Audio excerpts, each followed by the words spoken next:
नमो वितरागाय, नमो वीतरागाय, नमो अरिहंताणम, नमो अरिहंताणम, नमो सिद्धाणम, नमो सिद्धाणम, नमो आयरीयाणम, नमो आयरीयाणम, नमो वज्रायाणम, नमो वज्रायाणम, नमो लोये सव साहुणम, नमो लोये सव्व साहुणम, ऐसो पंचन मुक्कारो, ऐसो पंचन मुक्कारो, सव पावपणासनो, सव्व पावपणासनो, मंगलाणं च सौवेसिं, मंगलाणं च सौवेसिं, पडमं हवै मंगलम्। पडवम हवै मंगलम। ओम नमो भगवते वासुदेवाय, ओम नमो भगवते वासुदेवाय, ओम नमः शिवाय। ओम नमः शिवाय। जय सच्चिदानंद, जय सच्चिदानंद, जय सच्चिदानंद, जय सच्चिदानंद प्रभु। जय सच्चिदानंद। देखते हैं आ गए। ओके,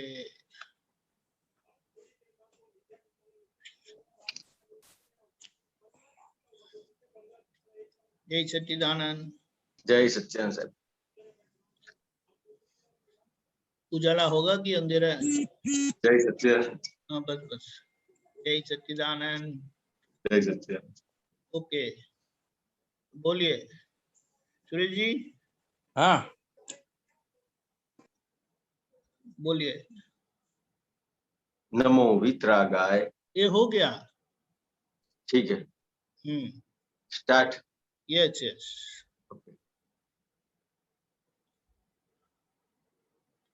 सुरेश जी बोलिए। ओके, बोलिए। एक प्रश्न आया था मन में। एक मेरे बाजू में एक लड़का है, वो पूछता था कि धर्म किस उम्र में करना चाहिए बच्चों को। धर्म किस उम्र से बच्चों को करना चाहिए। ठीक है। तो मैंने बोला कि भाई, और फिर ये पूछ रहा था कि नरक में भगवान નું મંદિર હોય છે કે નહીં? કારણ કે હું હે ને રાત્રે ભોજન કરું છું તો લોકો એવું કહે છે કે રાત્રે જે લોકો ભોજન કરે છે ને तो ये लोग બધા नरक में जैसे। हिंदी में? हाँ, हिंदी में। तो मैंने बोला कि भाई मालूम नहीं है तो सब कुछ मैं पूछूंगा, बताऊंगा आपको। हाँ, तो है क्या कुछ ऐसा कुछ जानकारी? बच्चा कितनी उम्र का है? बच्चा तो 12 साल का है। 12 साल का है, समझो। और उसने पहला क्वेश्चन आपको क्या किया कि धर्म किस उम्र से स्टार्ट करना चाहिए। तो सबसे पहले धर्म क्या है, धर्म किसे कहेंगे? ठीक ठीक। तो ये समझने का है कि धर्म किसे कहेंगे, तो कि जीव मात्र को दुख नहीं होता है, कोई भी व्यवहार से जीव मात्र को दुख नहीं होता है, वो व्यवहार को धर्म कहते हैं। और ये जो अभी बाहर अपने को दिखाई देता है तो वो संप्रदाय है सब। बिल्कुल। हिंदू है, मुस्लिम है, जैन है, वैष्णव है, सब संप्रदाय है। लेकिन ये सब संप्रदाय किस लिए बने हैं? क्योंकि सबका जो बेस है, तो कोई भी संप्रदाय के कोई भी धर्म में किसी को दुख देने का बताया है? दुख तो नहीं देने का बताया, नहीं देने का। लेकिन वो सुख कैसे मिलेगा वही बताते हैं। बिल्कुल। तो ये जो धर्म है उसको धर्म की परिभाषा सबसे पहले देना पड़े कि धर्म किसे कहेंगे।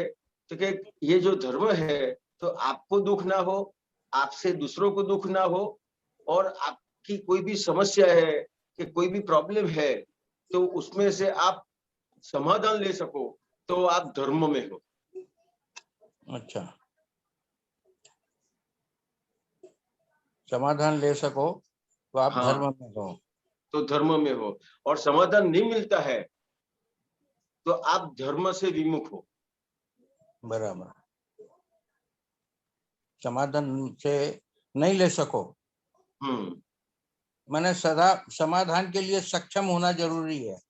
समाधान के लिए समझ होना जरूरी है। हाँ, समझ होना चाहिए। हम्म। उस उम्र से अपने को धर्म चालू कर देना चाहिए। हाँ, तो कोई भी छोटी समस्या सी, हाँ छोटी सी उम्र में ये जो जिस तरह से उम्र छोटी है तो उसको उस तरह से समझाना पड़ता है कि वो क्या समझता है। ठीक ठीक। और उसकी समझ कहाँ पे गलत है तो उसको पूछना पड़ेगा, और पूछने से अपने को पता चलेगा तो उसको सही समझ देने की है कि धर्म जो आप देख रहे हो वो धर्म नहीं है, वो सब संप्रदाय है। धर्म क्या है उसकी सही समझ उसको देनी पड़ेगी। और ये जो दूसरी बात थी तो कि ये जो रात को खाते हैं तो ये जो रात को जो भोजन करते हैं तो उसके हिसाब से जो भी प्रॉब्लम्स होते हैं उसका जो मन है तो उसका मन के ऊपर जो असर होती है उसके हिसाब से उसको इस तरह से विचार आते हैं और उसके हिसाब से जो वो चलता है तो उसकी जो मनुष्य गति है वो बदल जाती है। तो क्योंकि ये जो आहार पानी, ये जो धर्म में आहार पानी का क्यों बताया कि जहां तक आपको कोई सही समझाने वाला नहीं है और आप जो धर्म करते हो तो सबसे पहले आप धर्म कैसे कर पाओगे तो कि आपकी जो गति है वो सही होगी। गति सही माने क्या तो कि आपका जो मनुष्य भाव है वो बंद होगा तो फिर आपको सही आगे कोई ना कोई ज्ञानी पुरुष या तीर्थंकर मिलेंगे।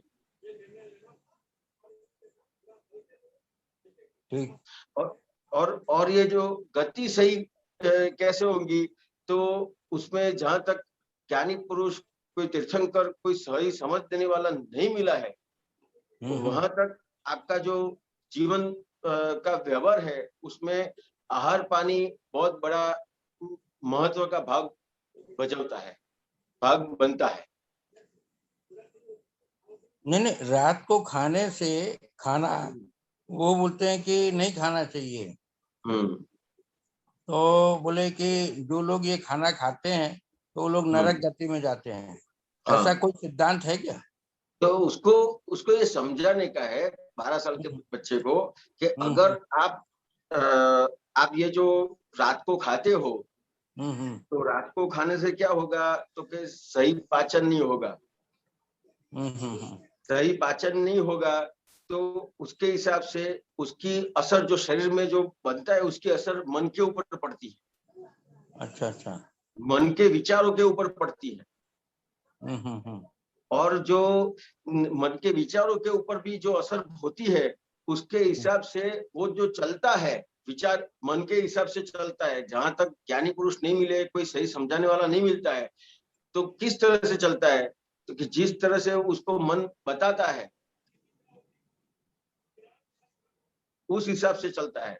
तो सबसे पहले उसका जो वाणी वर्तन जो है वो सही कैसे होगा तो कि उसका आहार और पानी सही होगा। उसका मन वाणी वर्तन कैसे सही होगा तो कि उसका आहार पानी सही होगा। अच्छा। तो कि आहार पानी सही हो गया तो उसका मन सही हो गया और मन सही हो गया तो उसका व्यवहार सही हो गया और व्यवहार सही हुआ तो उसकी जो गति है वो सही हो जाएगी।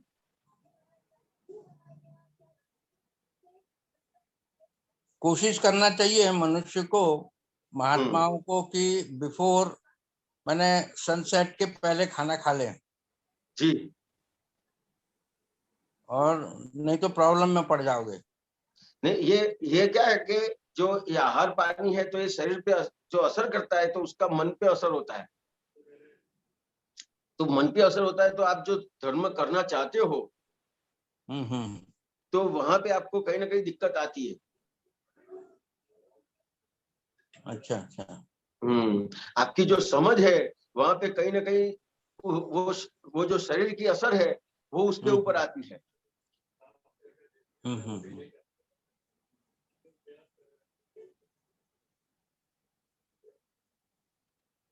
समझ में है ना?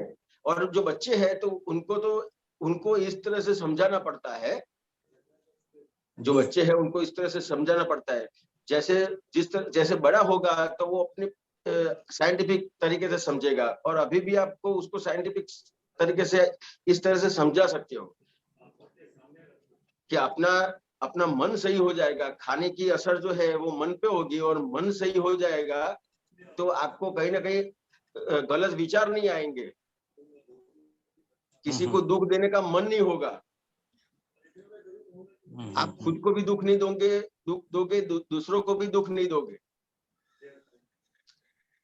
और खुद को के दूसरे को दुख नहीं दोगे तो कि आपकी जो गति है वो अच्छी बन जाएगी। ठीक ठीक। एक और प्रश्न था मेरे मन में, कभी कभी एक सेंटेंस आता रहता है आप लोगों के द्वारा कि वीतराग लोग को आऊ कहता था, आऊ बोलिया, ऐसा बोला है, ऐसा कहा है वीतरागों ने कि एक ही 2 अवतार में आप लोगों को मोक्ष मिल जाएगा। तो ये सेंटेंस मुझे कभी कभी है ना वो समझ में नहीं आता है, वीतराग लोगों ने कैसे बोला, और कहीं शास्त्रों में लिखा है कि कैसा है? देखो, ये जो ज्ञानी पुरुष ने जो ज्ञान दिया अच्छा आपको, तो दादा भगवान ने बताया कि ये जो ज्ञान मिला और ये आज्ञा के हिसाब से चलेगा तो ये एक अवतारी मोक्ष है। एक अवतारी मोक्ष है। हाँ, तो ये एक अवतार, और दूसरा अवतार कहाँ पे होता है कि जैसे सिमन स्वामी भगवान तीर्थंकर जहाँ पे हाजिर है, तो दूसरा अवतार वहां पे होता है। पहला ये तो अवतार में आपको ज्ञान मिला, और आपने ज्ञान के हिसाब से, आज्ञा के हिसाब से आप चले, तो आपका जो दूसरा भव है, इधर के कर्म निपट जाएंगे। आपका जो जन्म है वो महाविद्य क्षेत्र में होगा, और महाविद्य क्षेत्र से मोक्ष हो जाएगा।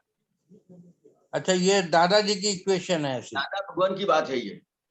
अच्छा अच्छा अच्छा। क्योंकि क्या जैन धर्म में कुछ का कुछ लिखा है, आप सिद्ध पुरुष में, सिद्ध क्षेत्र में जाओगे, सिद्ध क्षेत्र से फिर आपको माने कुछ 14 जगह है ना, आपको जन्म लेना पड़ेगा, फिर वहां से फिर आपको और अलग अलग है, माने बहुत लंबा चौड़ा उनका जैनों का वो है मोक्ष का मार्ग।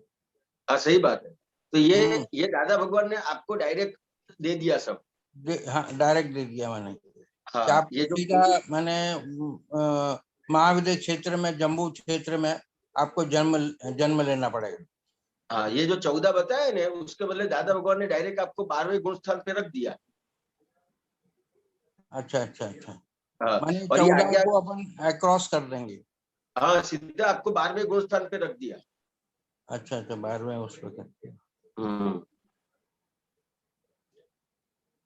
क्योंकि क्या सिद्ध क्षेत्र में भी है ना, बता रहे थे कई लोग के बहुत सारे वहां पे है ना, अनंत संख्या में भगवान लोग हैं, अभी हाजिर हैं। और मैंने एक बहुत बड़ा वो कर्णाक योग करके एक आता है जैनियों का, तो कर्णाक योग में बहुत कुछ लिखा हुआ है। अपने को तो एकदम सीधा सरल करके दादा ने दे दिया। दादा भगवान ने बताया कि इतने भव उन्होंने ये सरल मोक्ष सरल कैसे हो, उसके हिसाब से उन्होंने इतने बहुत सारे भव निकाले, और उन्होंने जो भी ये पुरुषार्थ किया, वो फल अपने को डायरेक्ट उन्होंने दे दिया है। ये एज्यूम करने का कि मान लेने का? नहीं, ये एज्यूम के मान लेने की बात है नहीं। आपको ये जैसे आज्ञा की बात करी, तो नहीं, आज्ञा की बात है ना, मरने तक तो ठीक है सब, जब तक है ना आत्मा निकलती नहीं है। मैंने मुझे तो 2 आत्मा है, 2 आज्ञा है ना, रियल एंड रिलेटिव, ये बहुत जमती है मेरे को। तो उसी में मैं मस्त रहता हूँ साहब। हाँ, तो ये जो मोक्ष है ना, आपका नाम भूल गया। खरे जी, ये जो मोक्ष है ना, मोक्ष का मतलब क्या है कि मुक्तता, मुक्तता, मुक्त होना। हाँ हाँ बिल्कुल बिल्कुल सही बात है। समझ रहे हैं कि मोह का क्षय जो हुआ उसको मोक्ष कहते हैं। ठीक ठीक ठीक। समझ में आया? अब ये जो आज्ञा है, हम्म। तो आज्ञा के हिसाब से अपन चलते हैं तो अपने व्यवहार में आपको सबसे पहले ये मुक्तता का, मोक्ष का इधर ही अनुभव होगा। बिल्कुल बिल्कुल। तो एज्यूम करने की, मानने की कहीं पे बात आएगी नहीं।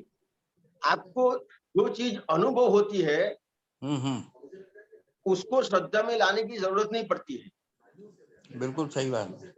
समझ में आया? सबसे पहले क्या आता है खरे जी? सबसे पहले उपयोग आता है। उपयोग आता है। समझ में? जैसे आपने आज्ञा है तो आज्ञा का उपयोग किया। बिल्कुल समझ में? अब आज्ञा का उपयोग किया तो आज्ञा के उपयोग से वो प्रयोग बना। समझ में? प्रयोग जिस जो आपने किया तो प्रयोग के हिसाब से आपको उसका अनुभव हुआ। बिल्कुल। और अनुभव के हिसाब से आपको उस वो चीज श्रद्धा में बैठी। नहीं, फायदा जिसमें हमको अच्छा लगता है हाँ। तो वो दिमाग में चीज बैठी। अब जब जब कोई भी घटना घटती है हम तटस्थ हो जाते हैं उससे। तटस्थ माने एकदम उससे अलग हो जाते हैं। This is not my part. सही बात। तो हाँ, ये अपना अनुभव हो गया और ये चीज अपने को श्रद्धा में बैठ गई तो एज्यूम करने की चीज आएगी नहीं, मानने की चीज आएगी नहीं, कुछ भी करने का, ये श्रद्धा में बैठ गई चीज। और ये श्रद्धा में बैठा कैसा? तो कि जो मुक्तता है अपने को, ये मुक्तता है उसका अनुभव हुआ, वो श्रद्धा में बैठी। तो ये आप अभी ये खरे जी होके भी आप अभी मोक्ष में ही है। नहीं, उसमें भी कभी कभी ऐसा महसूस होता है कि अपन मोक्ष गति में है कि साला नरक गति में है। कभी कभी ऐसा दिमाग में भी आ जाता है कि कभी अपन कभी मतलब कब आता है? नहीं, जैसे अपन मोह माया में चक्कर में पड़ भी जाते हैं, फिर वो ज्ञान ऐसा है ना, फिर उसमें ऐसा लगता है कि ये कुदरती रचना है।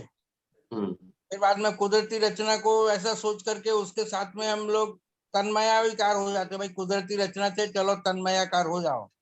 फिर वहां से फिर आ जाते वापस।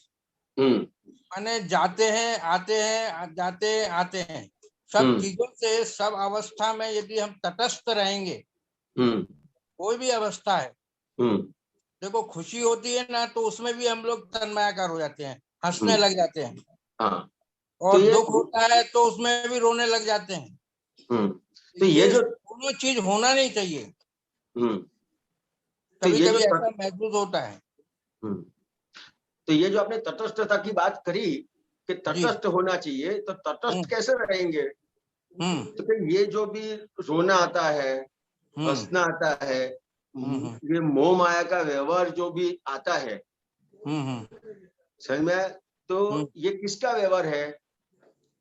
भाई ये खरे का है, कुदरत खरे का। जी का व्यवहार है। तो वहां पे अपने को ये उपयोग कर लेने का है कि अपने को, जैसे मेरा व्यवहार है तो मेरे को मेरे से क्वेश्चन करने का हिरन से कि हिरन ये जो सब व्यवहार आया ये किसका है? तो अंदर से ही बताएगा कि तो हिरन का है, प्रज्ञा शक्ति बताएगी कि हिरन का है। तो फिर पूछेंगे मैं कौन हूँ? तो कि मैं शुद्धात्मा हूँ। बस अलग हो गया, बात पूरी हो गई, तटस्थ हो गया। अच्छा, रिलेटिव पार्ट को देखने का।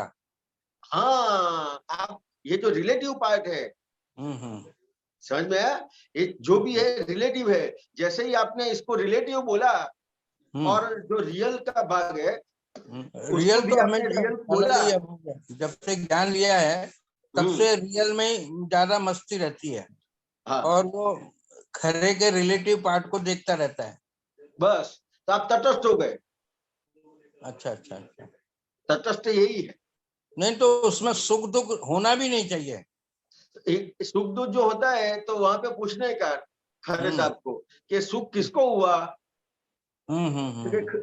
खरे जी को हुआ। दुख किसको हुआ? खरे जी को हुआ। और मैं शुद्धात्मा, मैं शुद्धात्मा। बस, तो ये तटस्थ हो गया। और कुछ भी नहीं है। इतना सरल दादा भगवान ने इतना सरल कर दिया है। और जैसे ही आप अपन उपयोग करते हैं खरे जी, ये जो आज्ञा है जैसे उपयोग करते हैं तो इतना आनंद प्रकट होता है। बिल्कुल। और ये अनुभव में आता है, विषादता है वो अपने आप चली जाती है, उसको दूर करना नहीं पड़ता है। लोग विषादता को दूर करने के लिए इतने सारे साधन इकट्ठे करते हैं, फिर भी विषादता जाती नहीं है। और अपने को सिर्फ एक ही चीज का उपयोग किया, दादा भगवान की आज्ञा के रिलेटिव व्यू पॉइंट से मैं हिरेन हूँ, रियल व्यू पॉइंट से शुद्धात्मा हूँ। ये जो हो रहा है वो हिरेन को हो रहा है, मैं शुद्धात्मा हूँ। तो कोई भी साधन की जरूरत अब ना रही दुख दूर करने के लिए। बिल्कुल। अच्छा, ये कुदरती जो नाटक है साहब, ये जब तक आत्मा नहीं निकलती है तब तक मेरे ख्याल से वो नाटक उसका चलता रहता है। आत्मा नहीं निकलती है और नाटक ये ऐसा है खरे जी कि ये नाटक कब कहा जाता है कि जब आपको ज्ञानी पुरुष मिलते हैं, ज्ञान मिलता है, और आपने जो अभी बात बताई कि बस खरे जी को देखते रहते हैं, तो ये आपको सब दिखाई देगा। जैसे आप पिक्चर में बैठे हैं तो आपको फिल्म दिखाई देती है, उस तरह से दिखाई देगा। तो ये नाटक यहाँ से शुरुआत होती है। नहीं, ज्ञान लेने के बाद में, ज्ञान आज्ञा लेने के बाद में नाटक चालू हुआ है, समझ में आया मुझे। देखने और जानने का स्टार्ट हो गया। देखने और जानने का स्टार्ट हो गया अपना। यस। नहीं, मैंने ये नाटक कब तक चलता है? मेरे ख्याल से जब तक आत्मा अंदर रहती है खरे भाई के अंदर, तब तक चलता होगा उसका नाटक। ये नाटक कहाँ तक चलता है कि आपको जैसे केवल ज्ञान हो गया। केवल ज्ञान तो यहाँ नहीं होगा ना साहब, वो तो वहां होगा ना, सिद्ध क्षेत्र में, महाविद्य क्षेत्र में। हाँ, महाविद्य क्षेत्र में। समझ में आया। लेकिन अभी कैसा है कि आपको ये जो कृपा से दिया है जी, समझ में, और कृपा से जो दिया है वो दादा भगवान को जो केवल ज्ञान हुआ था, जी, वही ज्ञान आपको दिया है। बिल्कुल। मतलब दिया है केवल ज्ञान। अच्छा, केवल ज्ञान दे दिया है। केवल ज्ञान दिया है और वो उसी हिसाब से आपको जो आज्ञा से आप व्यवहार करते हो, तो आपका देखने और जानने का व्यवहार चालू हो गया। बिल्कुल। समझ में। और जैसे आपका जो उदय कर्म का भाग है, प्रारब्ध का भाग है, जो वो जहां तक पूरा नहीं होता है, वहां तक ये देखने और जानने का और आज्ञा का उपयोग चालू रहता है। और आज्ञा का उपयोग कहां तक रहता है? जहां तक केवल ज्ञान पूर्णाहुति नहीं होती है। नहीं, केवल ज्ञान की पूर्णाहुति मैंने ये थोड़ा सेंटेंस थोड़ा क्लियर करो ना सर। हाँ, केवल ज्ञान की पूर्णाहुति मतलब क्या? तो कि आपको दे दिया केवल ज्ञान, समझ में आया। अब केवल ज्ञान दे दिया है, लेकिन वो कृपा से है, तो आपके जो भी कर्म है, वो जो पेंडिंग कर्म आपको सामने फल देने के लिए सन्मुख होंगे। नहीं, वो तो पहले उनने ले लिए ना, दादा ने, मैंने वो 0 कर दिए। एक मिनट। आपको जो फल देने के लिए सन्मुख होंगे ने, वहां पे आप आज्ञा से वो कर्म को न्यूट्रल करते हो। हाँ, न्यूट्रल करते हैं। समझ में है। तो ये जो कर्म जैसे न्यूट्रल हो गए, और ये जो कर्म पूरे हो गए, आपके जितने भी कर्म थे वो कर्म पूरे हो गए, पूरे न्यूट्रल हो गए, तो एक तरफ केवल ज्ञान खुला हो। लेकिन ये जो केवल ज्ञान की पूर्णाहुति है, वो आपके जो कर्म है, वो कर्म पूरे होंगे और केवल ज्ञान खुला होगा। लेकिन केवल ज्ञान खुला कहाँ होगा? आपके पुरुषार्थ से, कृपा से दिया हुआ है, वो तो है, लेकिन आपका पुरुषार्थ कौन सा है? तो क्या आज्ञा का। हमारा पुरुषार्थ आज्ञा का है। आज्ञा का है। अच्छा। समझ में? तो आज्ञा के पुरुषार्थ से आप आपके जो भी उदय में जितने भी कर्म है उसको आप न्यूट्रल करोगे, और न्यूट्रल करते करते ये पूर्णाहुति कब होगी, तो महाविद्य क्षेत्र में जैसे केवल ज्ञान खुला होगा तो बात पूरी हो गई। ठीक ठीक ठीक ठीक। तो कि नाटक कहाँ तक चलता है, तो कि जहां तक केवल ज्ञान खुला नहीं होता है वहां तक ये अपने को ये आज्ञा के उपयोग से चलते रहने का है। ये नाटक आपको देखते और जानने रहने का है।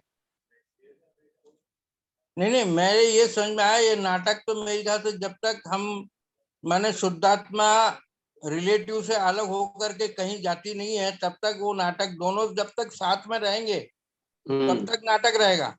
उसमें से एक किसी ने छोड़ा तो वो नाटक खत्म होगा साहब। नहीं, ऐसा है कि जहां तक आपको देह है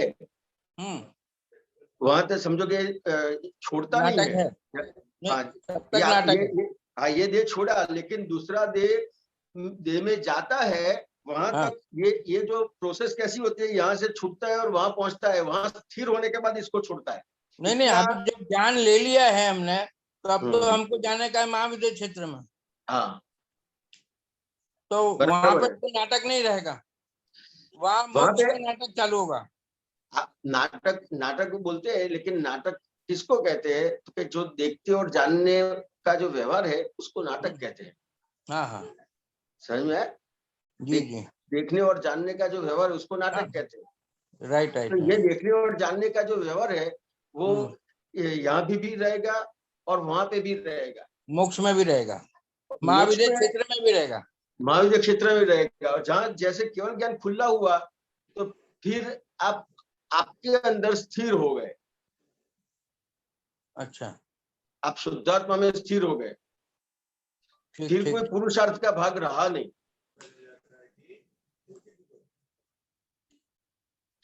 पुरुषार्थ का तो भाग अभी यहाँ पे भी नहीं है, अभी कोई है क्या? पुरुषार्थ का भाग मतलब जो आज्ञा का उपयोग करते हैं उसको कहते हैं। आज्ञा का उपयोग, आज्ञा का उपयोग तो क्या, अभी देखो समझो जानो, यही है ना सर? यही। क्योंकि क्या है, कभी कभी ऐसा लगता है कि मर के हम लोग जाएंगे कहाँ, कुछ समझ में नहीं आता है। अब ऐसा मालूम पड़ा है जब से कि मर के, दादा के ज्ञान से, कि मर के हम लोग महाविद्य क्षेत्र में जाएंगे, यदि ये ज्ञान हमने ढंग से पचाया तो। हाँ, बराबर है कि नहीं? बराबर है। अच्छा, पहले ये प्रश्न मन में आता रहता था कि क्या होगा, किधर जाएंगे, क्या होगा, फिर से जन्म लेना पड़ेगा, और अभी दुख में हमारे साथ कौन है, क्या है, कौन रहेगा, प्रश्न मन में आते रहते हैं कभी कभी। तो देखो, हाँ, ये कैसा है, अभी अपने को दादा भगवान मिल गए ना, तो मोक्ष में जाने तक की गारंटी दादा भगवान ने ले ली है। अब कोई सोचने की जरूरत नहीं है, अपने को सिर्फ दादा दादा दादा और दादा ने जो आज्ञा दी है उतना करते रहने का है बस। ये कुदरती जो करवा रही है वो उसको देखते रहो, बस ये आज्ञा का उपयोग करते रहो बस। आज्ञा का उपयोग इसमें करने का ही नहीं है साहब, इसमें तो क्या, जो कुदरत करा रही है, देखो, समझो और जानो, हाँ बस इन शब्द से हमको रहना है। ये आज्ञा समझ में आ गई ना, फिर उसको उपयोग करने की बात नहीं आती है, हाजिर हो जाती है। देखो समझो जानो, हाजिर हो जाती है। वो तो हाजिर हो ही जाएगी, क्योंकि एक बार अभी देखो समझो जानो में रहोगे तो मस्त रहोगे। बराबर है। चलो चलो, जय सच्चिदानंद साहब। जय सच्चिदानंद।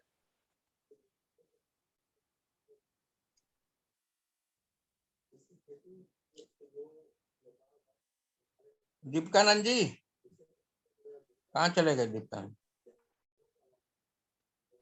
जय सच्चिदानंद डॉक्टर कश्यप जी। जय सच्चिदानंद सबको, जय सच्चिदानंद। हिरेनानंद जी जय सच्चिदानंद। जय सच्चिदानंद। दीपकानंद जी जय सच्चिदानंद। जय सच्चिदानंद। पद है जयकार थाए ने दादा दिखाए, CD 70 17 और 70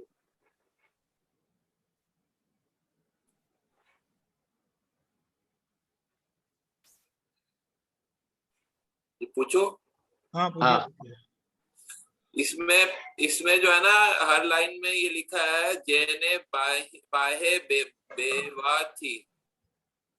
ठीक है, ये जो है पाहे बेवा थी मुझे समझ नहीं है। जैसे एक पहले सेकंड लाइन में है जेने पाहे बेवा थी होने हारू हारू लागे इना गुनला गवाए। ठीक है, तो यहाँ जिसमें दूसरा एक लाइन है जेने पाहे बेवा थी नौके गुड्डू गुड्डू स्वासे इना गुल्ला गवाए। हाँ, तो अभी ये जो है मतलब ये पहले तो ये समझाइए पाहे बेवाती क्या होता है, तो फिर तो सब समझ में आ सकता है। तो वो चाबी है सब पूरे उस पद की। पाहे बेवाती क्या होता है, मुझे ये क्या, ये गुजराती मुहावरा है क्या है ये?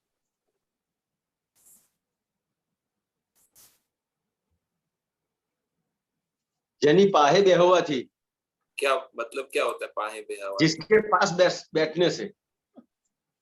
अच्छा, ये गामठी भाषा है। हाँ, जैसे हम लोग सिटी में अहमदाबाद में रहते हैं ना। हाँ, हेलो। हाँ जी, हाँ, अहमदाबाद में रहते हैं तो सीधी सीधी भाषा बोलते हैं कि जिसके पास बैठने से। हाँ। लेकिन जो गांव के लोग हैं तो ऐसा कहेंगे यानी पाहे बेहुआ थी, हम ऐसा बोलेंगे। ये गांव की भाषा है। और वो फोर्थ लाइन है उसमें जेने पैवाती बेवाती नौके गुड्डू गुड्डू स्वासे। ये थोड़ा, ये भी गांवटी भाषा थोड़ा समझाइए। नौके गुड्डू स्वासे क्या होता है? मेरे को तो ये समझ में आता है कि जेनी पाहे बेवाती नौके गुड्डू गुड्डू स्वासे इना गुंडला गवाए। એટલે उसका जो वातावरण है वहां बैठे, उसका वातावरण है, और वो वातावरण में जो सांस लेते हैं, तो वो जो सांसों में भी उसके गुण गाते हैं। मेरे को तो गुल्ला गवा ये समझ में आता है, गुड्डू गुड्डू नौके वो नहीं। अलग अलग तरह से देखो, ये चग्गू बताया ने तो आंख की बात करी है। आंख, नाक, जीभ, पैर, हाथ, सबकी बात करी है इसके अंदर। चंगू चंगू चंगू दिखाए, वो तो अच्छा दिखाए। हाँ, ये पंजाब की भाषा समझ में आ गई, लेकिन ये गुड्डू गुड्डू की भाषा भालो भालो बंगाली की भाषा नहीं समझ में आई। क्या होता है गुड्डू गुड्डू? क्या नौके गुड्डू गुड्डू? गुड। अच्छा, नौके क्या बता रहे? नौके नाक जिसका मतलब जिसके पास बैठने से वो अच्छा श्वास आता है, क्या बता? श्वासों में भी उसके गुणगान गाते हैं, सांस से भी। अच्छा, ऐसा? हाँ, सांसें भी गुण गाती है उसका। अच्छा, ऐसा बोल रहे हैं। अच्छा, उसके एक लाइन छोड़ के है जेने पाहे बेवाती पगे पलाठी वाले। पगे पलाठी वाले मतलब पालथी मारना, वो जो क्रॉस लेग, उसको क्या बोलते हैं? Cross leg. Correct, cross leg. हाँ, हिंदी में पालथी मारना बोलते हैं। क्या बोलते हैं? पालथी। ये मैं पलाठी लगा के बैठा हूँ। वही पालथी मारना बोलते हैं हिंदी में, गुजराती पलाठी मारवा। ठीक है। तो मतलब कि क्या बोल रहे हैं कि जो जिसके पास बैठने से मतलब वो पालथी मार के उनके गुण गाए जाते हैं, ऐसा बोलना चाह रहे हैं ये अलग अलग तरीके से ये कविराज ने अलग अलग तरीके से दादा की गुण किस तरह से गाते हैं लोग। अच्छा, वो अलग अलग तरीके से हाँ, ये बताया है इसमें। पालथी मार के भी जो है गुण गाते हैं, गाते हैं लोग, ऐसा बोला है। हाँ, आगे हाथ से ताली बजा के जो है, फिर एक लाइन लिखा है माथू डोलवा जो लागे।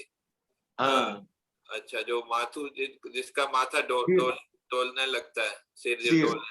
अच्छा, फिर जो है नीचे थोड़ा जाइए, फोर्थ लास्ट सेंटेंस है जेने बाहे बेवाथी माया अतीन्द्रिय तख्ते इना गुल्ला गवाए। ये बताइए, माया या अतीन्द्रिय तख्ते, इसका क्या बताना चाह रहे हैं?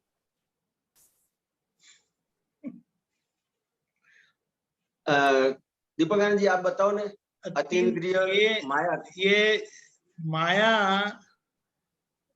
यानी अपनी अज्ञानता जो है ना, वो अतीन्द्रिय यानी ज्ञान के जैसे वो तख्ता है ना, मिरर, तख्ता वो मिरर आईना, आरिसा।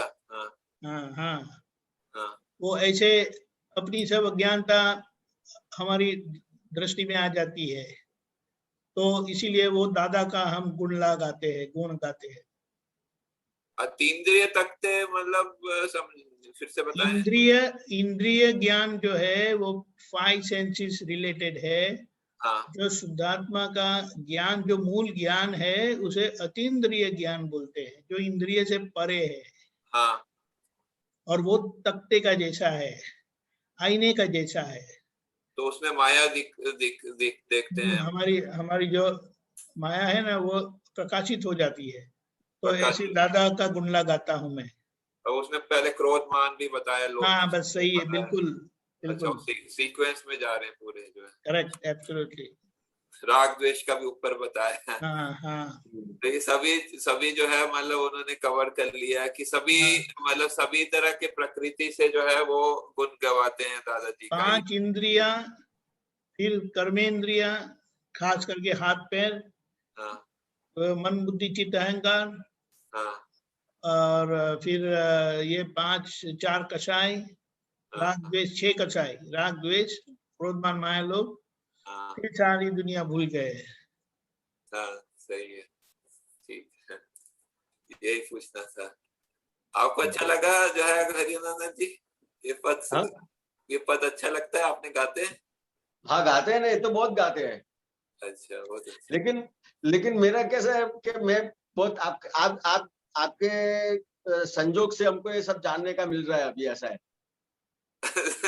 यानी डिटेल में जाने का मौका मिलता है। मुझे एक महात्मा कहते हैं कि आपके संजोग से अभी लोगों को समझ मतलब मीनिंग मिल रहा है जो है। ठीक है, मैंने तो कुछ नहीं किया, मैं तो अपने लिए जान रहा हूँ, तो अच्छा है। सब अब एक महात्मा एक दूसरे को हेल्प ही करते हैं। चलिए, ये अभी मेरे को ये अतीन्द्रिय तख्ते जो बताए ना कश्यप जी, तो मेरे को ऐसा लग रहा है कि ये जो आईना है, तो जो आत्मा के सामने है अपन, तो अपनी जो माया है, तो माया खुली हो रही है अतीन्द्रिय के आईने में। हाँ, वही दीपकानंद जी ने भी वही बताया। हाँ, ठीक है, धन्यवाद। जय सच्चिदानंद। ओके, आगे जाएं। जय सच्चिदानंद। तो सब जय सच्चिदानंद, दीपकानंद जी, हिरेनानंद जी, महात्माओं, जय सच्चिदानंद। ये एक पद है जो मैंने, दीपक भाई आप लाएंगे स्क्रीन पे?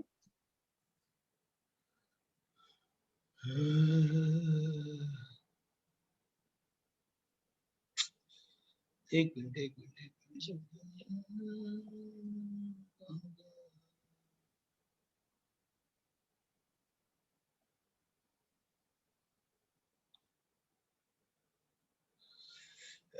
One minute.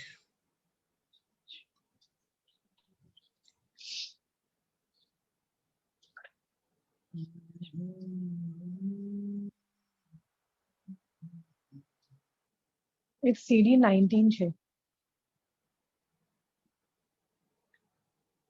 लेकिन ऑलरेडी डाउनलोड हो चुका है वो।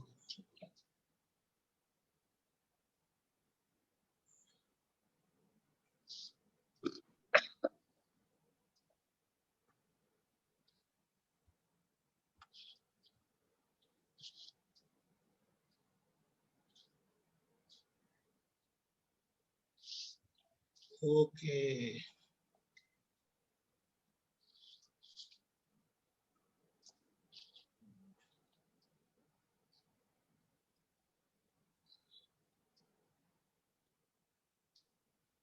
दिखाई दिया? बोलिए अनुबेन। या आई वांट पूरा ही पद एक्चुअली। નાનું છે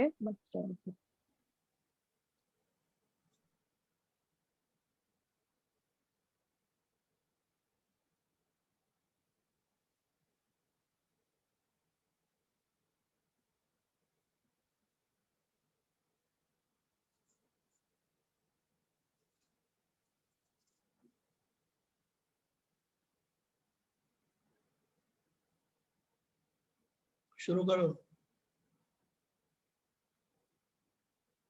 હિરેન जी। મેં કીધું કે આ પેલા કશ્યપભાઈ પૂછે છે એનાથી તો અમને પણ એટલી ડેફિનેટ ખબર પડે છે। જય સચ્ચિદાનંદ, કશું પૂછવું નથી। જય સચ્ચિદાનંદ। જય સચ્ચિદાનંદ।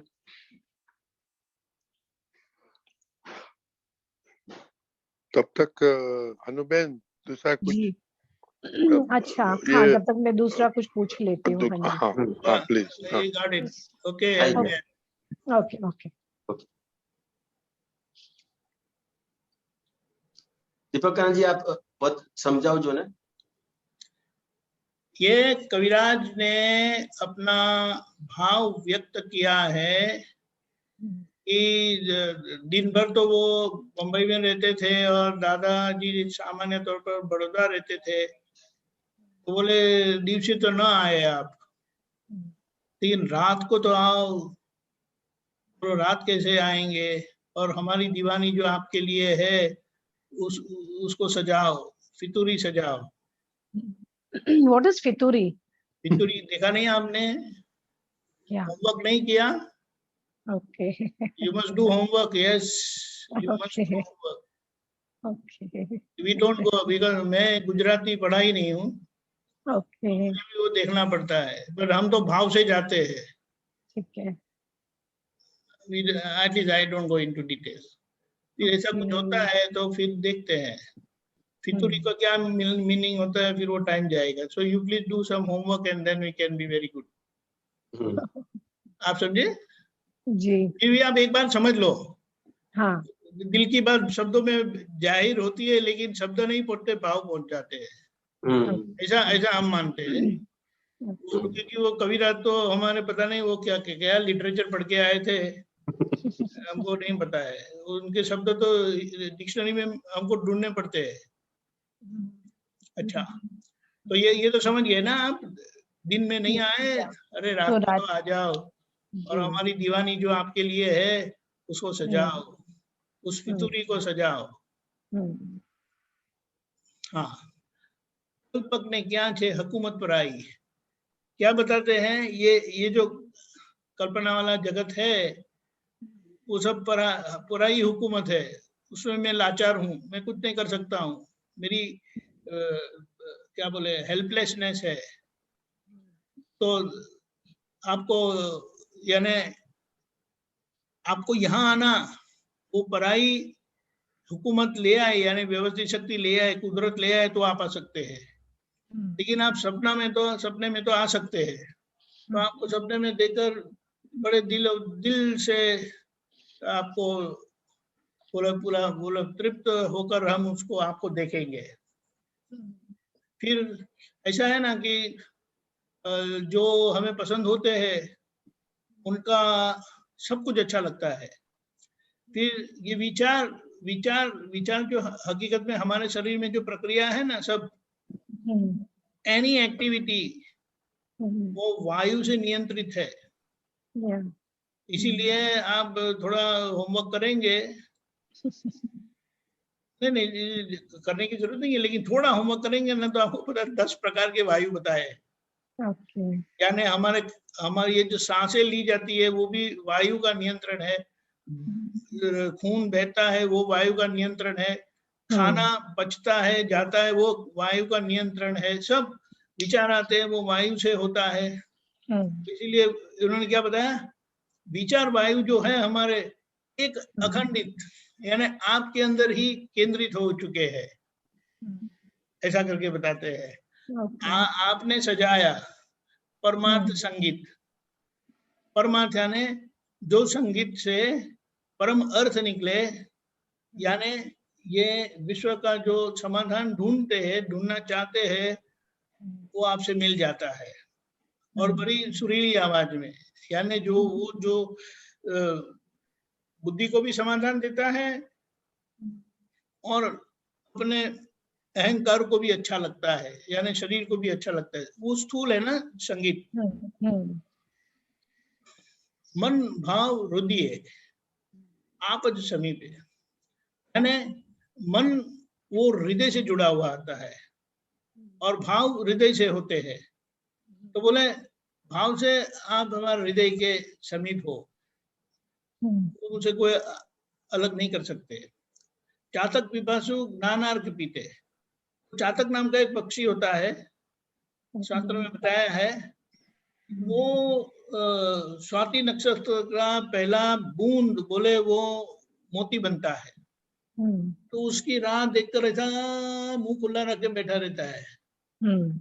तो ऐसे चातक पक्षी के जैसे पिपासु यानी जो इतनी इंतजार करके बैठे हैं, वो हम आपसे ज्ञानार्क पीते हैं, आपका ज्ञानार्क पीते हैं।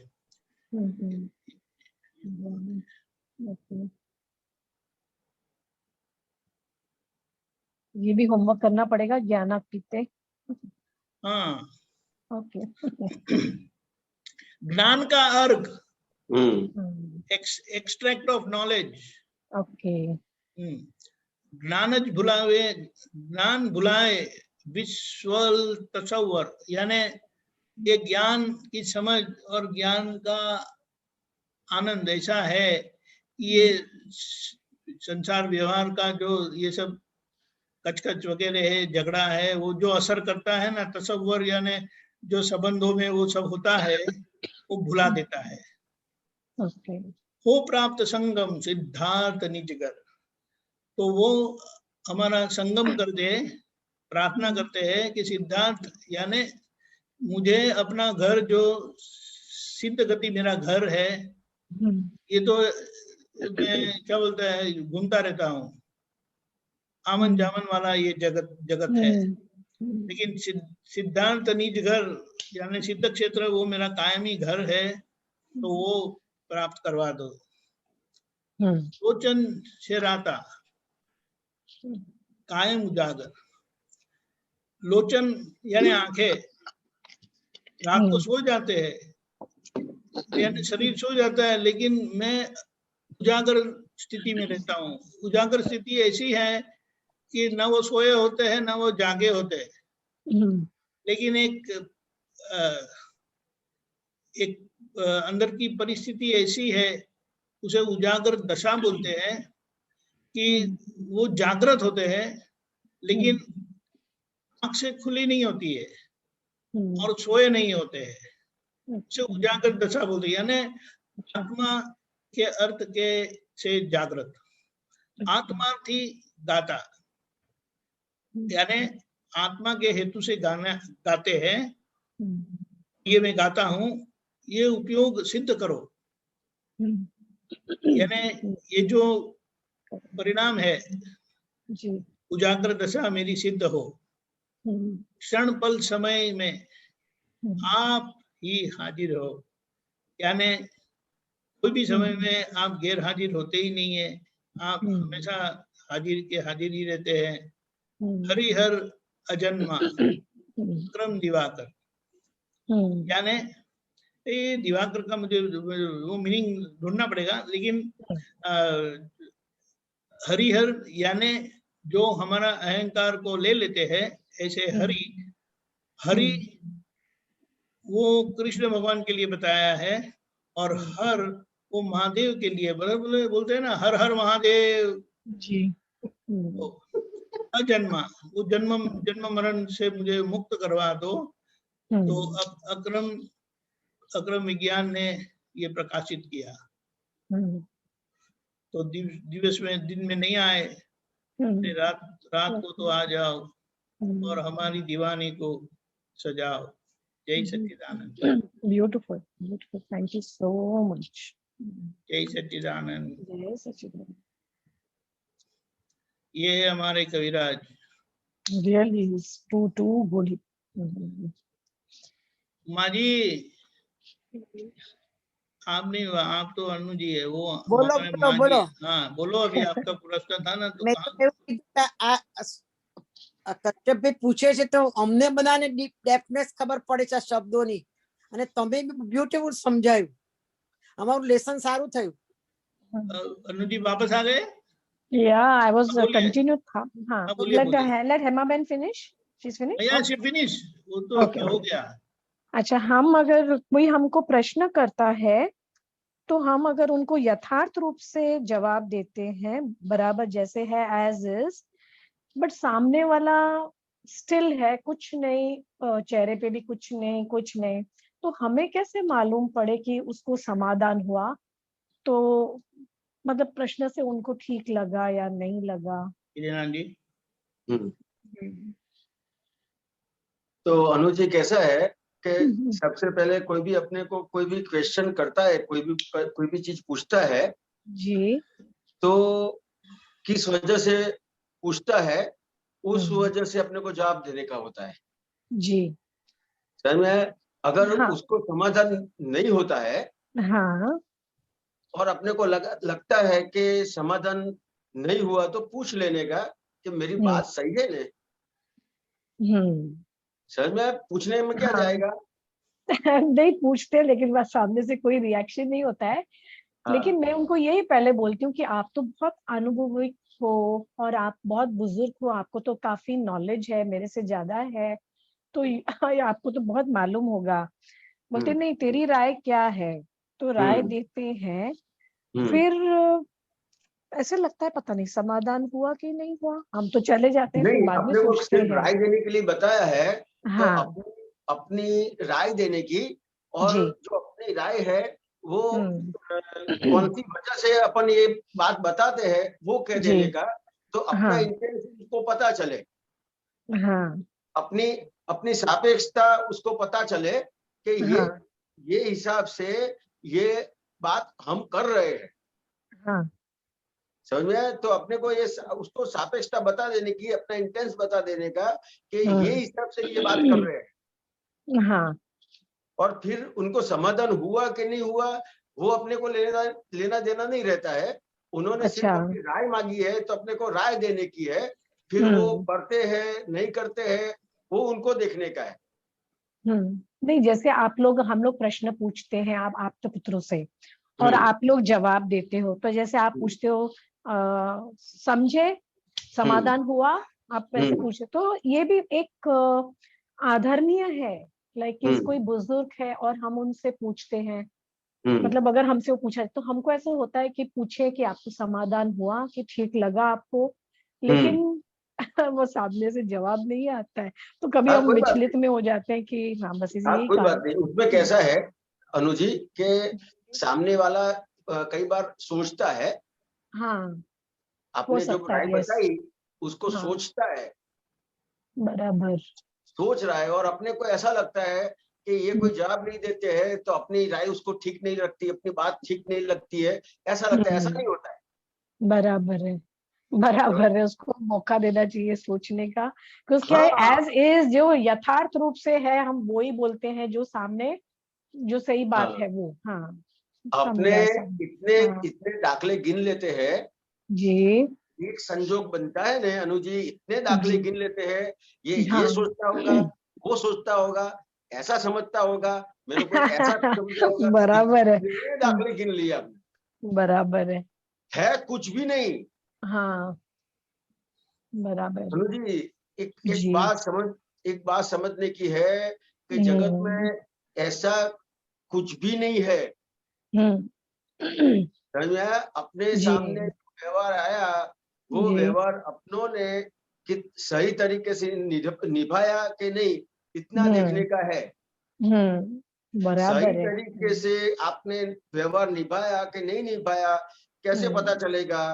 हाँ, क्योंकि सही तरीके से निभाया होगा तो आपको सुकून मिलेगा, और सामने वाले को सुकून मिलेगा।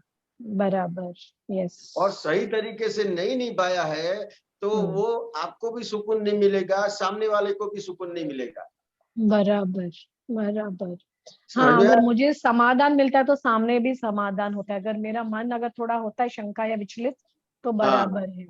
हाँ, तो सबसे पहले अपने को सही करने का है जी, बराबर। जो व्यवहार सामने आया उतना ही व्यवहार करने का है और कुछ सोचने की जरूरत नहीं है। अपन क्या करते हैं, जो व्यवहार आया सामने उसमें जो आपने व्यवहार किया उसके बाद इतना सोचते हैं कि बात नहीं करने की।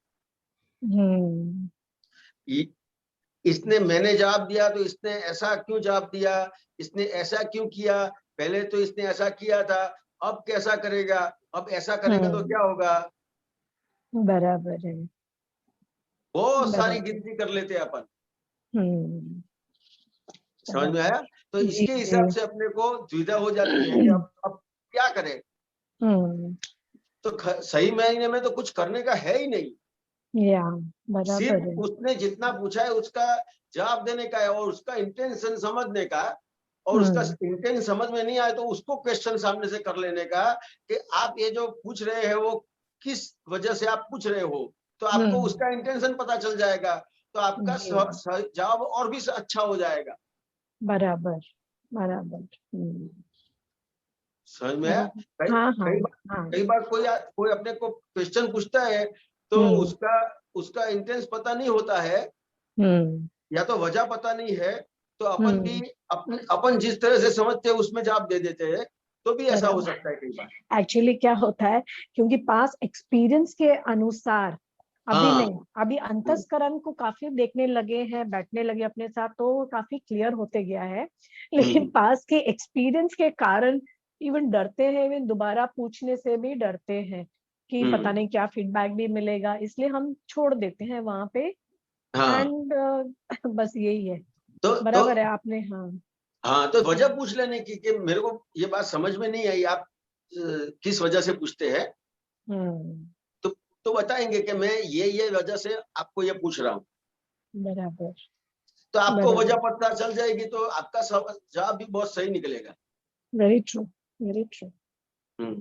हाँ, पूछ लेना चाहिए, बस इतना करना चाहिए, वजह पूछ लेने की। यस यस यस, वजह पूछ लेना। हाँ, क्योंकि इंटेंशन नहीं पता होती है, सामने वाले की इंटेंशन क्या है वो पता नहीं होता है। मतलब एक सीन चल रही है, दोनों ने देखा, उन्होंने प्रश्न किया, मैंने भी देखा, इन्होंने प्रश्न किया, मैंने यथार्थ रूप से जवाब दिया, बिकॉज नए कर्म नहीं बनाने, बहुत केयरफुल रहते हैं। लेकिन यस, उनकी इंटेंशन क्या है पूछने की, क्योंकि देखा तो दोनों ने, तो ये कभी सोचती हूँ क्यों पूछा, बस ये सोच कि उसको समाधान मिला, बस कभी बराबर है कि पूछ लेना चाहिए कि आपको ठीक लगा कि नहीं लगा। बराबर है। और उसकी वो जो पूछते हैं उसकी वजह भी पूछ लेने की। तो और कई बार कोई कहेगा कि मैंने जो पूछा है इतना बताओ ने। ऐसा भी होएगा। ऐसा भी हुआ है। ये भी अनुभव में आया है कि बस जितना पूछते हैं उतना ही बोलो, बस ज्यादा मौन, मतलब ज्यादा करके मौन में ही रहते हैं वो लोग। नहीं, ये जो पूछते हैं ना जी, ये शॉर्ट में एक बात बता देता हूँ। मेरे को ये बात कैसे पता चली थी, हम जो बिजनेस करते हैं उसमें ऐसा बहुत होता है। ओके। तो एक बार जमेशान जी ने वो जो बिजनेस करते थे उसका एक एग्जांपल दिया था कि उनके पास कोई भी आता था माल लेने के लिए, तो इस तरह से वजह पूछते थे कि आपको ये माल क्यों ले जाने का है, क्या करने का है। अच्छा। तो उसने बताया कि मेरे को जहन्नुम में ले जाने का है। बोलो ओके। तो जमेशान जी ने बताया कि मेरे को जहन्नुम में नहीं भेजने का है, मैं इसके लिए दुकान लेके मैं नहीं बैठा हूँ। ओके, समझ में? तो ये वजह क्यों पूछते हैं, उन्होंने समझाया उनको कि वजह क्यों पूछते हैं कि ये वजह पूछूंगा तो आपका प्रश्न, आपको जो काम है वो मेरे को सही समझ में आएगा, आपका काम। यस यस, बराबर। तो ये तो हो गई व्यवहार की बात, ये जो हो गई व्यवहार की बात, वो ये ठीक समझ में आ गया। लेकिन जैसे जयमेश आनंद जी के बारे में आपने बोला, अभी वो इंसान कुछ भी करे, वो माल लेके कुछ भी करे, हमको उससे क्या करना है। तो वहां पे तो माल लेके कुछ भी करेगा तो वो जो माल है उसके अंदर कंप्लेन आएगी, तो कंप्लेन आएगी तो वो वापस लेके आएगा। कंप्लेन आएगी? क्यों कंप्लेन आएगी, मतलब मैं समझा नहीं। क्योंकि उसको जो उसका जो व्यवहार है, उसको जो वो चीज इस्तेमाल करने की है जी, तो वो चीज कहाँ पे इस्तेमाल करने की है, कैसे करने की है, वो उसको नॉलेज नहीं है, किसी ने बताया कि ये चीज ले आओ तो ले आए। हाँ समझ में आया?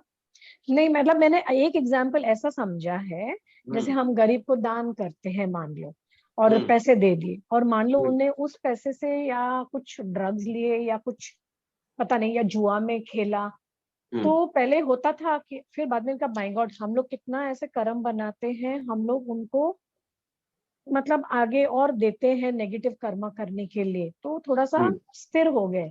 मतलब यहाँ पे ये एग्जाम्पल हो सकता है कि जैसे आपने बोला कि वो कुछ भी करे, लाइक गलत भी कर सकता है, ये एग्जाम्पल यहाँ पे लागू होता है? नहीं, ये तो शॉर्ट में, ये जो आपने क्वेश्चन किया था उसका शॉर्ट में इतना ही कहना चाहता हूँ कि सामने वाले की वजह जानने की, अगर सामने वाले की आपने वजह जान ली तो आप उसका जो जवाब देंगे उसमें उसको पूरा सेटिस्फेक्शन होगा, वो काम का भी सेटिस्फेक्शन होगा। बराबर बराबर, उसको भी सेटिस्फेक्शन मिलेगा, मुझे भी सेटिस्फेक्शन मिलेगा। हाँ, सेटिस्फेक्शन होगा। हाँ जी, समझ में? तो कहीं में भी एक दूसरे के लिए कहीं पे भी कंप्लेन खड़ी नहीं होगी। यस, एक्चुअली जितनी जितनी अंदर से, अंतस्करण से शुद्धि होती जाएगी, अंदर से जैसे जैसे सारे गांठें खत्म होती जाएंगी, ऐसे जैसे व्यवहार सिंपल होता जाएगा, सात्विक हो जाएगा, आचरण में सब आएगा, तो सामने भी सब हमारा वैसे ही लोग हमको अट्रैक्ट करेंगे, फिर तो कोई दुविधा ही नहीं होगी, है ना? हाँ, सही बात है। ये सब ये क्यों रहता है कि अपन जो व्यवहार है ना वहां पे मान के चलते हैं कि किसी ने कुछ भी पूछा तो ये आपने अपने ने अपने दिल से मान लिया जी। वो नहीं करने का है जी, उसने पूछा है तो जान लेने का बराबर कि क्यों पूछा इसने, तो आप उसके साथ व्यवहार परफेक्ट करेंगे और उसको कंप्लेन नहीं रहेगी, आपको कंप्लेन नहीं रहेगी, दोनों को कंप्लेन नहीं रहेगी, तो संभव से निपटारा हो जाएगा। जी बराबर है। ओके, बराबर, या जय सच्चिदानंद, थैंक यू सो मच। एक मिनट रुकिएगा, सॉरी। हाँ 1 मिनट जी, आपने थोड़ा टाइम मिला तो होमवर्क कर दिया मैंने। दीवानी, हमारी दीवानी फितूरी सजाओ। फितूरी यानी मेरी जो कमजोरी है, कपट है, माया है, ढोंग है, वो सजाओ। यानी हम बद्दे दिखते हैं लेकिन अच्छे से सज धज कर जाते हैं तो बद्दापन निकल जाता है ना। हाँ, तो ये कविराज बताते हैं कि मेरी दीवानी जो है आपके लिए, उससे मेरी जो कमजोरी है उसे मिटाओ। Okay, very good, very good. Actually 2 words की meaning, anyway I will find out the other meaning, I will do half homework, ठीक है? हाँ, हाफ होमवर्क मैंने किया, आप कर दो बाकी का। Thank you so much, God bless you. जय सच्चिदानंद। जय सच्चिदानंद। अम्मा, आखिर का थोड़ा टाइम है तो जय अम्मा।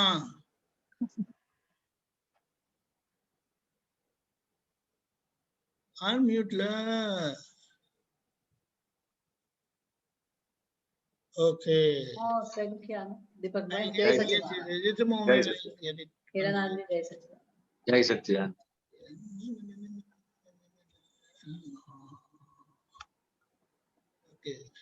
ये बढ़िया है, इसीलिए मैंने पूछा कि संजोग है तो उसका समाधान। इंटरिम गवर्नमेंट और full government. Very good, very good, अच्छा ढूंढ निकाला।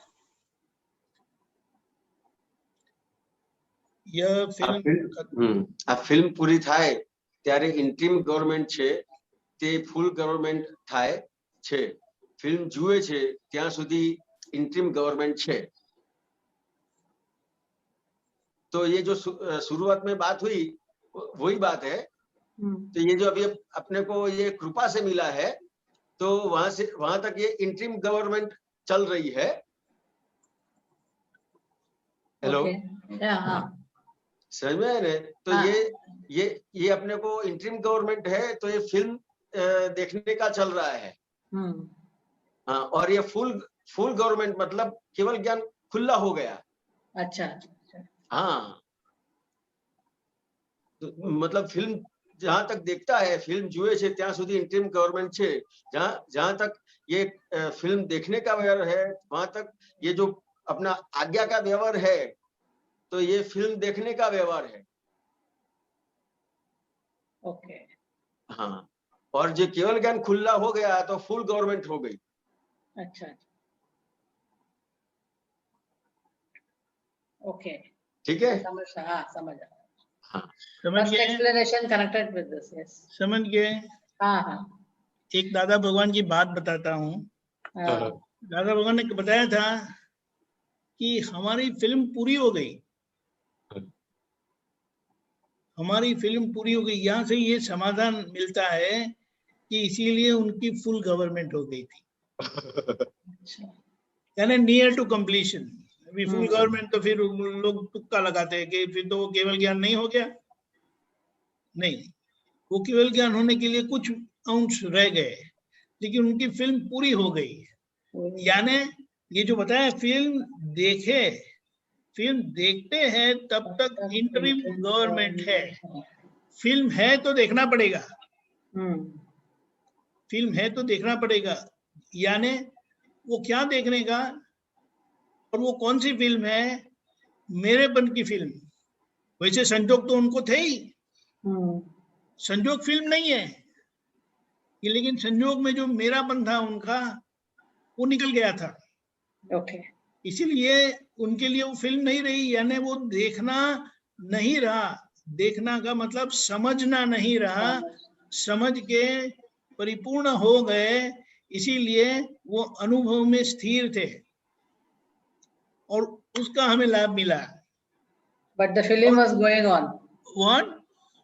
The film was going on. No, film was over. I say again, the film is not happening, is not film, because happening was there in his life. But film relates to his ownership, discharge ownership. Yeah, okay. That we own what is happening in the body self. शरीर में जो होता है उसका हम मालिक बनते हैं, मेरापन होता पर आप बताया ना। तो वो बोले वो फिल्म उनकी खत्म हो गई, इसलिए इसे ये वो कनेक्टिविटी मिलती है हमें कि उन्होंने जो बताया कि हमारी फिल्म खत्म हो गई, तो उसका मतलब क्या है? तो यहाँ ये फिल्म देखना है तब तक वो इंटरिम है, और वो फिल्म कौन सी है? वो क्रिया जो संयोग है, वो फिल्म नहीं है। ये बात। तो हमारी इंटरिम गवर्नमेंट की स्थिति हमें इससे पता चलता है कि तब तक हमारी इंटरिम गवर्नमेंट है, तब तक जब तक हमें ये समझना होगा।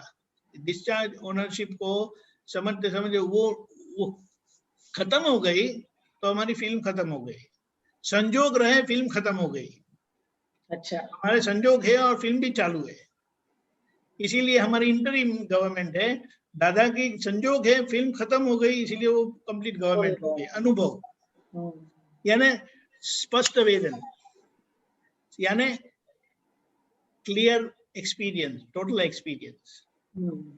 ओके अम्मा, जय सच्चिदानंद। थैंक यू, जय सच्चिदानंद। ओके, त्रिमंत्र बुलाए हिरेराम जी और अम्मा जी फॉलो करें।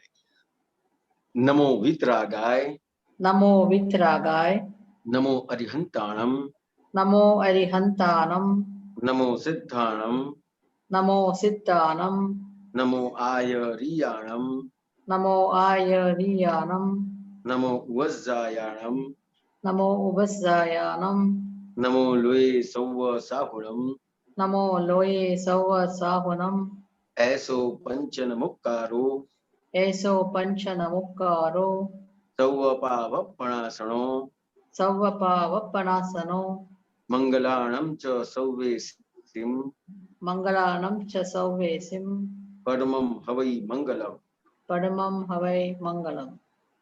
ओम नमो भगवते वासुदेवाय, ओम नमो भगवते वासुदेवाय, ओम नमः शिवाय, ओम नमः शिवाय। जय सच्चिदानंद। जय सच्चिदानंद।